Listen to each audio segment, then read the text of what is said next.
Very good evening to all. It is my pleasure to welcome Honorable Michael Brun, Member of Parliament from Germany, and Senator Dean Smith from Australia, Senator Deborah O'Neill from Australia, and Member of Parliament Michael McCormack, and Member of Parliament David Smith from Australia too. So it is my pleasure that you have all come here for this brief press meeting, and your presence during the 10th March commemoration is really valuable for the Tibetans, particularly the Tibetans brothers and sisters who are living inside Tibet. It gives them a sense of hope and solidarity, a sense of assurance that they are not forgotten by the world. So what we'll do is we have a small community of medias from the Tibetan media fraternity, and so I would request honorable members of parliament and senators to briefly address the media persons, and then after that, they will, depending on time we'll have a small question and answer sessions in the end. So I would like to first request Mr. Michael Brandt, Member of Parliament, to address the members of press, and then we'll be followed by Honorable Dean Smith, and then Senator Deborah O'Neill, Mr. Michael McCormack, and Member of Parliament David Smith.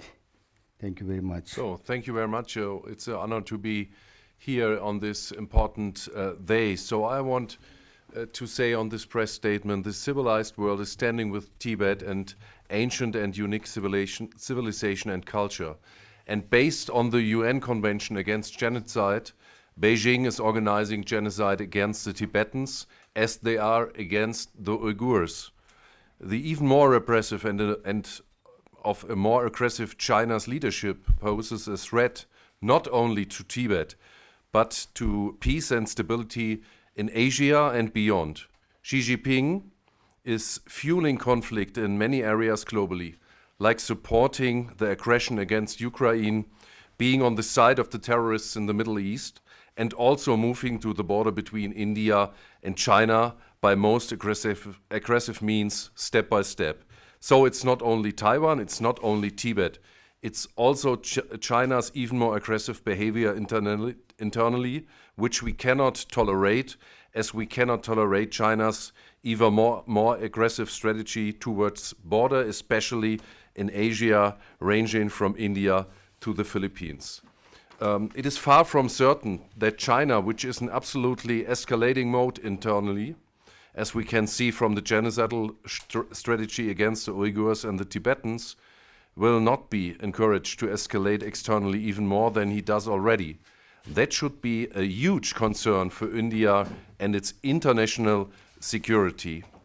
We hope that important countries like India, with its significant rise in international responsibility and its rising weight in comparison to China, will not bow down before Beijing, but will assert authority to strengthen and to protect a Buddhist nation from being extended by an atheist regime. The better option is to come together as countries who insist on civilized international order, are trying to prevent aggressive actors from resorting to war even. That is why Tibet is so significant, not only for the people of Tibet, but for Asia, for India, and for international world order, respecting basic human rights, respecting self-determination, requesting non-aggressive, non-suppressive behavior by governments. Thank you very much. Tashi Dolek. My name is Senator Dean Smith, and I am the co-chair of the all-party parliamentary group on Tibet in the Australian Parliament. That group is particularly unique because it contains representatives of all political parties. The importance of the all-party group is that it allows the Australian Parliament to speak with one united voice on Tibetan issues. In the last few years, the all-party group on Tibet has enjoyed significant success in raising the level of awareness in Australia and, of course, in the Australian Parliament about the continued human rights abuses being suffered by Tibetans. The all-party group, late last year, wrote to the Foreign Minister making the case that we thought the United Nations Human Rights Council meeting in January was a perfect opportunity for Australia to be heard and to call out continuing human rights abuses by the People's Republic of China in Tibet. We are delighted that Australia's government took the opportunity, raised its voice in support of a much more strident international response to the situation in Tibet. Australia, of course, was not alone and joined other countries, the United Kingdom, the United States, for example. In Australia, we are greatly supported by the work of Tibetans that have made Australia their new home, and we believe very, very strongly that when the Tibetan community is strong in countries like Australia and India, it makes the cause of democracy and human rights much easier and attainable in Tibet. I'm joined today by Senator Deborah O'Neill from the Australian Labor Party, who has a very strong record in the Australian Parliament standing up for human rights and democracy, and is a well-respected Australian senator on international issues. Also by Mr. David Smith, who is a member of the House of Representatives, no relation. Mr. Smith is a significant member of the House of Representatives, is a whip, and has a strong Tibetan community in his territory. And of course by Mr. Michael McCormack, who is a former Deputy Prime Minister and has served as Prime Minister of Australia on many occasions. So we're greatly honoured by the invitation to be here today, particularly honoured to have been able to make some remarks in solidarity at the 65th commemoration of the Tibetan uprising. And we look forward to your questions later.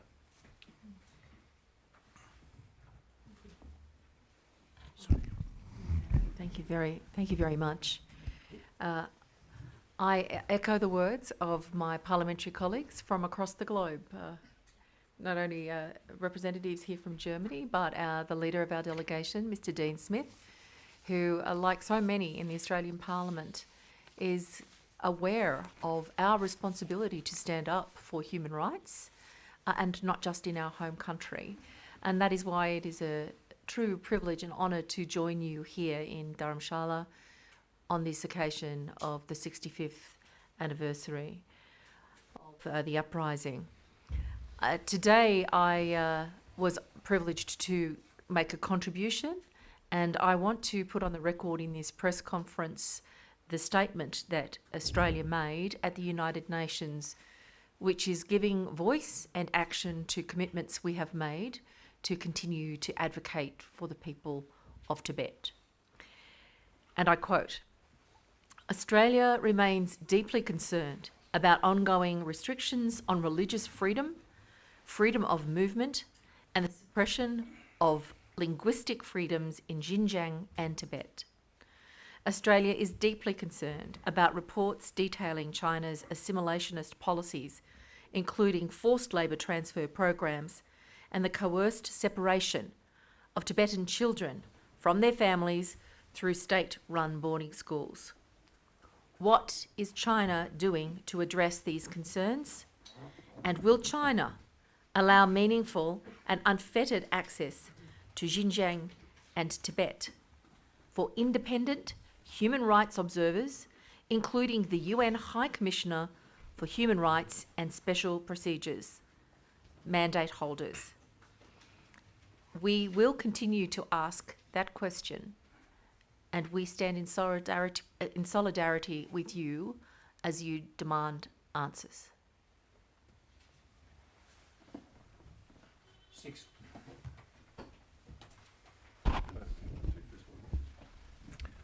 65 years. It's a long time. There's nobody in this room who was alive in 1959. No one. And yet, that is the time that has passed since the uprising. 65 long years. Today is a day of sorrow for Tibetans as they remember, as they commemorate lives lost unnecessarily, as they remember the many thousands of martyrs who gave their life so that Tibetans could push the point that they need freedom, that they need what was theirs. And indeed, this delegation, this Australian delegation, and my German friend here too, we come from different political parties, different backgrounds. Apart from Senator Deb O'Neill and David Smith, there's not too much that sometimes Dean and I agree with our colleagues on when it comes to policy and those sorts of things. But I tell you what, we do agree on Tibet. We do agree on the freedom that Tibet has earned, has deserved. And we will very much now, as we are today and always, speak up for human rights, speak up for Tibet, and speak up as one, as Australians, and we will continue to make sure that our voice is heard, not just in the Federal Parliament, but indeed across our nation, because it's right across our nation and so many others besides that there are Tibetans. I come from a place called Wagga Wagga.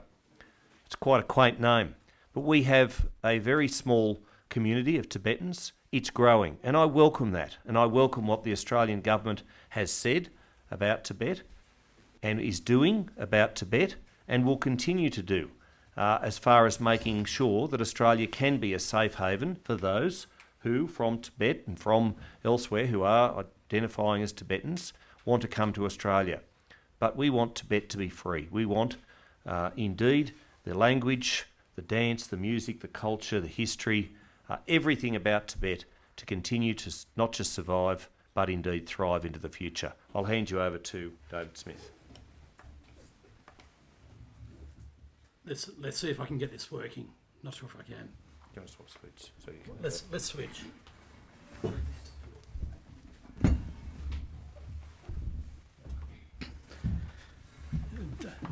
Dave Smith, federal member for Bean. Normally we wouldn't be interested in switching seats, but today we are on a unity ticket, and it's a unity ticket that's inspired by our diaspora populations who have done such a courageous job of alerting us to the human rights concerns in Tibet more broadly, and that's why we're here in Dharamsala for the next few days. It's rights that everybody should expect as a basic entitlement. Rights to freedom of religion, freedom of cultural expression in all of its wonderful forms, the capacity to engage in activism to ensure some of the, one of the most environmentally important parts of our globe is actually protected properly.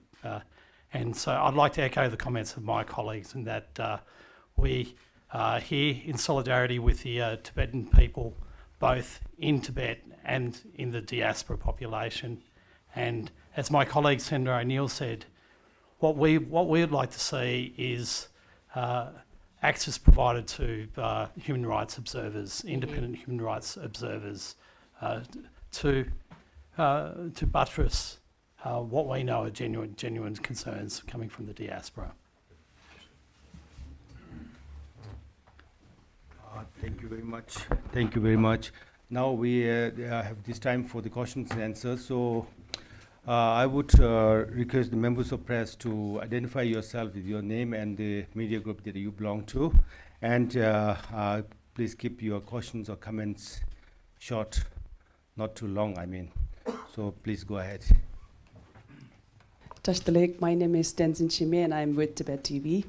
I would like to ask the honourable members of Parliament and senators from Australia, as you're aware of the excuse me, as you are aware of the several acts that have been recently passed in the US Congress and the Canadian parliaments likewise in recognizing the Sino-Tibet conflict as an unresolved conflict, and the acts that push Beijing on every occasion to pursue resumption of dialogue with the representatives of His Holiness the Dalai Lama. Do you see such kind of development taking place in the Australian Parliament in the near future? Well, thank you very much for the question. While Australia's system of government is very similar to that of the United States, it's not the same. But as Australian parliamentarians, we're given many, many different sorts of opportunities to continue to raise the issue of Tibet in the Parliament. Certainly in the Australian Senate, we have many opportunities in the form of motions before the Senate, debates on matters of public importance. So we watch very, very closely the initiatives that other governments and parliaments might seek to do, think about them very, very carefully about whether or not they are suited to the Australian system, but always looking for opportunities in the Australian Parliament, in the broader community, to make sure that the level of awareness of human rights abuses in Tibet continues to be top of mind for many, many Australians, and indeed for our parliamentary colleagues.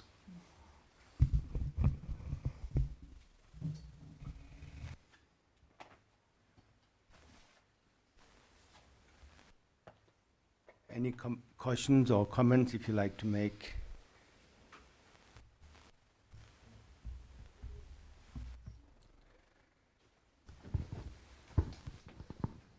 My name is Tenzin, and I'm with Voice of Tibet, and I would like to ask you a question that today you've got to meet His Holiness the 14th Dalai Lama, right? So what was his message during that time? Well, it was about the fact that we are all as one. We are all humans. We are very much born of mothers. He went on very much about the fact that we all have the same beginning. He wondered why the world needed to be so complicated. He praised the fact that so many people are seeking peaceful resolutions to difficult problems. He said that religion had its place, but it wasn't as important as the warmness of the heart. It wasn't as important as the human spirit. And he also made a comment at the end, which I asked him a question about farmers. And I know my colleagues will find this amusing, but coming from a regional area and the son of a farmer, His Holiness is the son of a farmer. I felt a connection, a bond there. And he very much praised farmers, but he also very much praised mothers.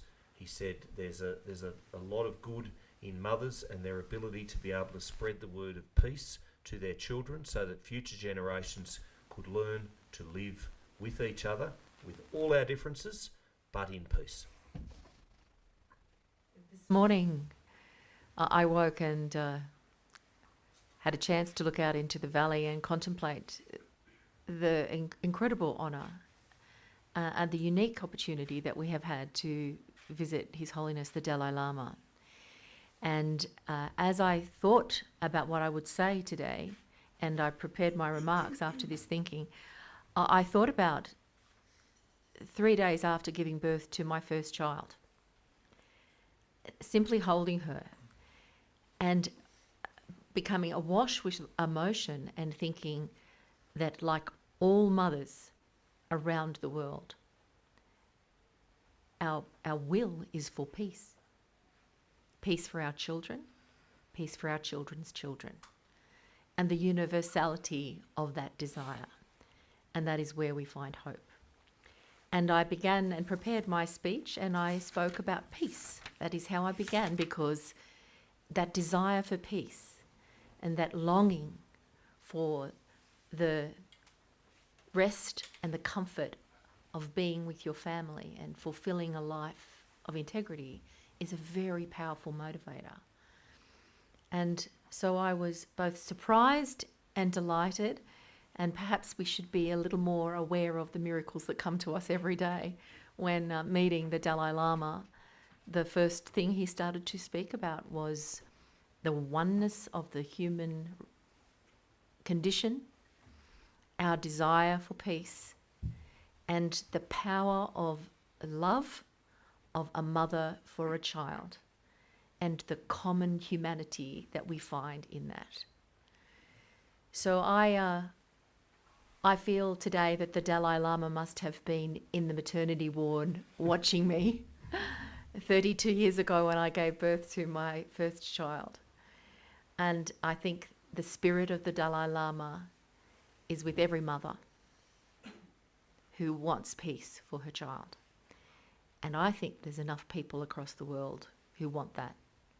And I think there's enough hope, and I think there's enough space in people's hearts for there to be a place for Tibet as a special endeavour to help bring peace to those mothers.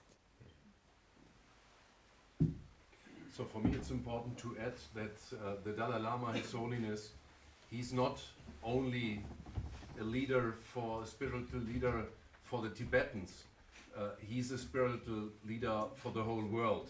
So he made it that the case of Tibet, what is happening in Tibet after 1951 was on the top, and it was recognized worldwide.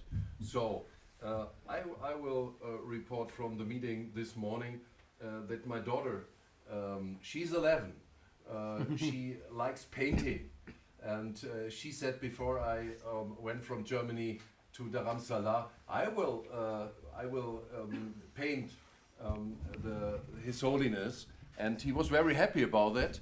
And I told my daughter after the meeting, oh, the Dalai Lama, he was happy about your picture, and I'm thankful for you. She's called Helena. I'm very thankful that you gave His Holiness this moment that he are happy and joyful. Hello, my name is Tenzin Udin, and I'm from Voice of America. My question is for the German parliamentarian, Michael, sir. Last year in October, while addressing the press by your colleagues Sandra Wieser and Christine Douglas, they assured us to raise the matter of passing a resolution on Sino-Tibet conflict, just like US did. So my question is, did this matter came into discussion in your parliament, and if so, how much progression has it made till date? So I think it's very important to take this sign from the United States, because I want to say we are sitting from two countries, but there are a lot of countries also in Europe who are supporting Tibet. That's important. So I think we have to think about what the United States did, and we will, I think we should talk about what we can do in our countries. We made a coalition, IPAC, International Parliamentarian on China, a network, a global network, who are discussing and deciding which initiatives we are doing in our home countries. And you should aware that we also in Germany made a clear statement on the UPR against this brutal system of boarding schools against the Tibetans from China.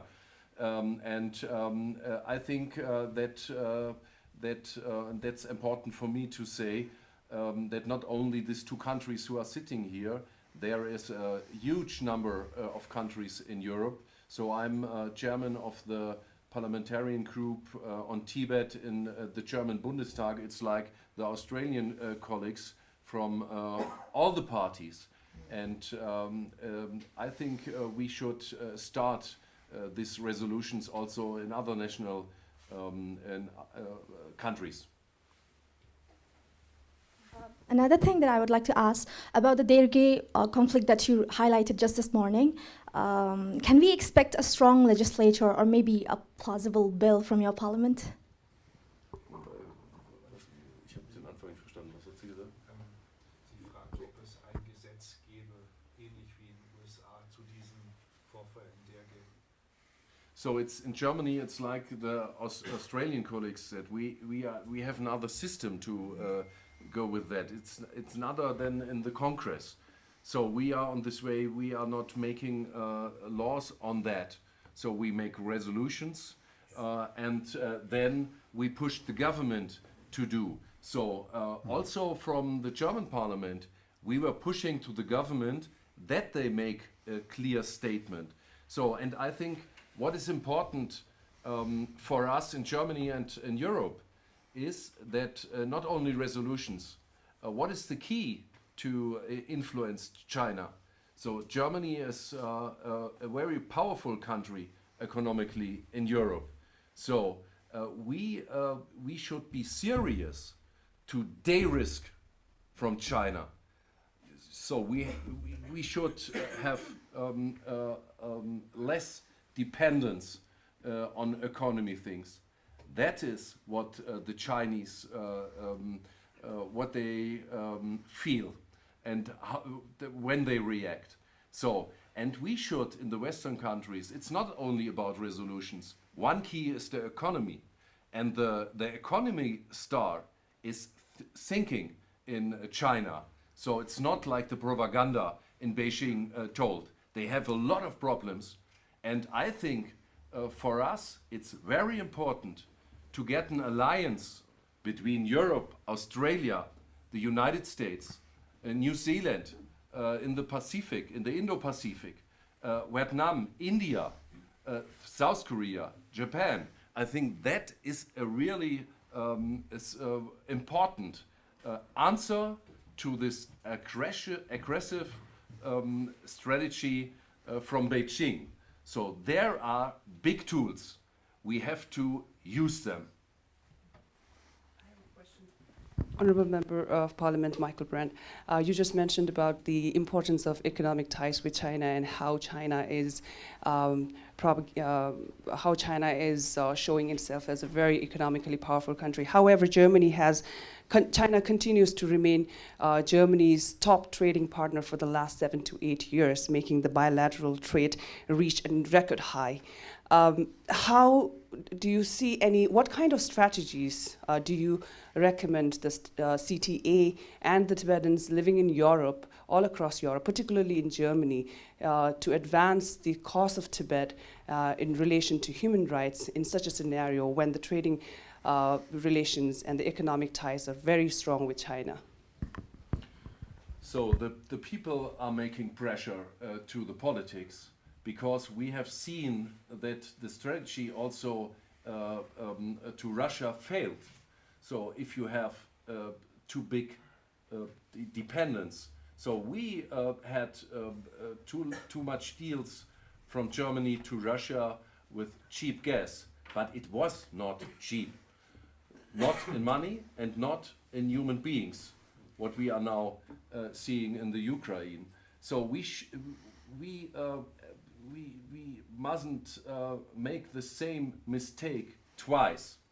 So, and now it's the time, we call it in Germany Zeitenwende, changing of area. So it's time to work together with the countries more. We are working together, but Zeitenwende means we have to come together to a common strategy among the countries. They are standing for freedom and democracy. So, and that's the reason why the Tibetan question is a question not only for Tibet, it's a question of the free world. So, and the answer is that we have in the free world more independence from China's economy. I would say that would not be cheap to go more dependence on China. So, and now it's the time when China economy have a lot of problems, not only the economy. Look at the sector of housings and also the employment and also the demography. Yeah, so there are several problems there, and I think that this global network we have together, and that's why I'm happy that also the Australian colleagues are here, because I think we can build these bridges for the free world, because democracy is shrinking worldwide. The authoritarian states are growing, and we have to stop that. Otherwise, I understand what the Dalai Lama said this morning is the other way. We have to go to common sense for humanity, for human rights, and also for prosperity. Thank you.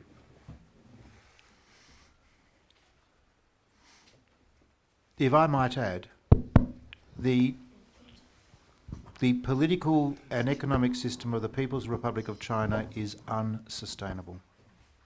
It is just a matter of time. The power actually exists with civil society groups, and the power exists with communities reaching out to one another, crossing international boundaries to let each other know that they have a shared view about the importance of human rights and democratic values. That is where the real power exists. And we would hope that one day, in the People's Republic of China itself, its citizens would realise that the actions that it has chosen to take in regards to Tibet are wrong, are unlawful, are not in keeping with universal human rights. I'm Balden from Tibet Times. My question is, as today remarks 65th and Uprising Day, so what's your message to the Tibetan brothers and sisters who is living in Tibet under the Chinese repression?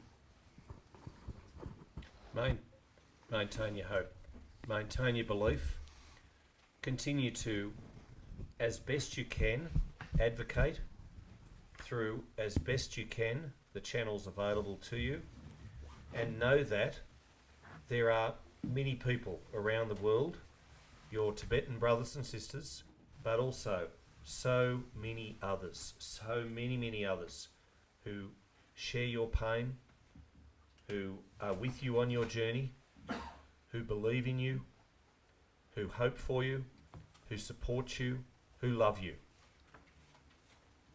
We've all been to school, and we remember the lunch that our mothers prepared for us to take to school. We've all had bullies in the playground try and take that lunch from us. You have to stand up to bullies. You have to stand up whether you're a little community. You have to stand up whether you're a collection of communities, a collection of nations, against that bully who wants to steal your lunch in the playground. It's the same here. And to say nothing and to do nothing is to give in to that bully in the playground. To stand up for what you believe, to stand up for what's right, whether you're a Tibetan, whether you're an Australian, whether you're a German, we do that because we want what is right. And they need to know that their voices are being heard thousands of kilometres away across many oceans and seas, and that their brothers and sisters that, in many cases, they've been disconnected from, have been active in ensuring that their concerns are ones that we are happy to raise with our governments too. I only want to say, don't give up. She seems strong, but he is not strong. The strongest are the Tibetans. If I can say that we stand in solidarity with people of goodwill, and the way in which we communicate our will could be very well informed by the quiet resistance of Satyagraha, which is known to the Indian people here, and also the example that we see in His Holiness the Dalai Lama, in the perseverance and the respectful communication, always seeking out the humanity that will bring us to conversations that lead to peace. And I think the Sikyong's final comment today at the end of his speech is one to remember and a message for the people in Tibet. He concluded with these words: "Finally, I pray for the long life of His Holiness the Dalai Lama. May the truth of Tibet's cause prevail. May the Tibetans in Tibet and those in exile be reunited."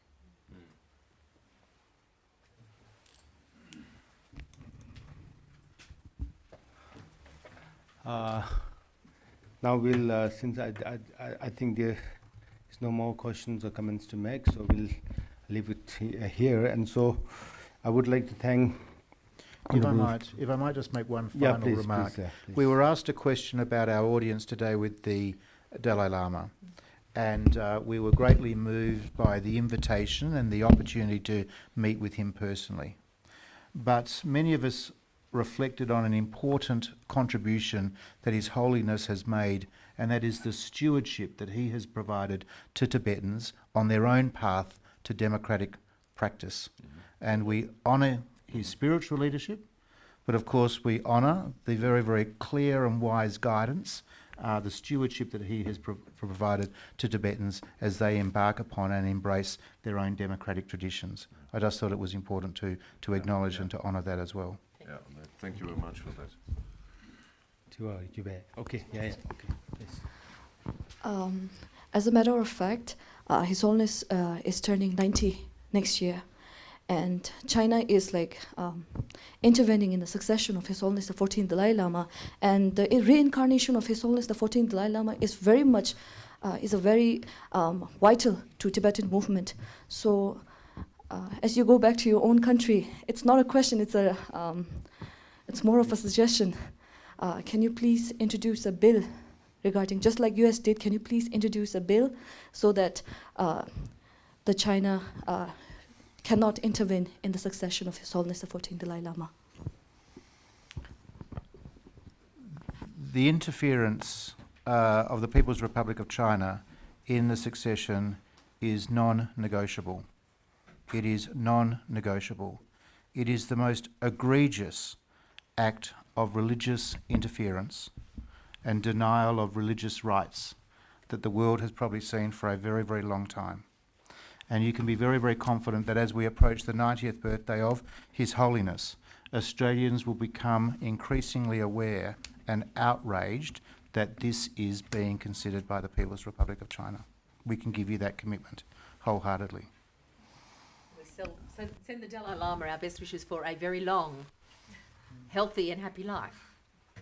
So it's only a decision on the Dalai Lama what's happened after, to say it clear, if China thinks that this question will come soon, they should aware that the Dalai Lama, this Dalai Lama, will have a long life, and we want to wish him a long life. Yeah, exactly. Thank you. Thank you very much. So on behalf of the Department of Information and International Relations and the members of press, I would like to thank Mr. Michael Brandt, Honourable Member of Parliament from Germany, Senator Dean Smith from Australia, Senator Deborah O'Neill, Mr.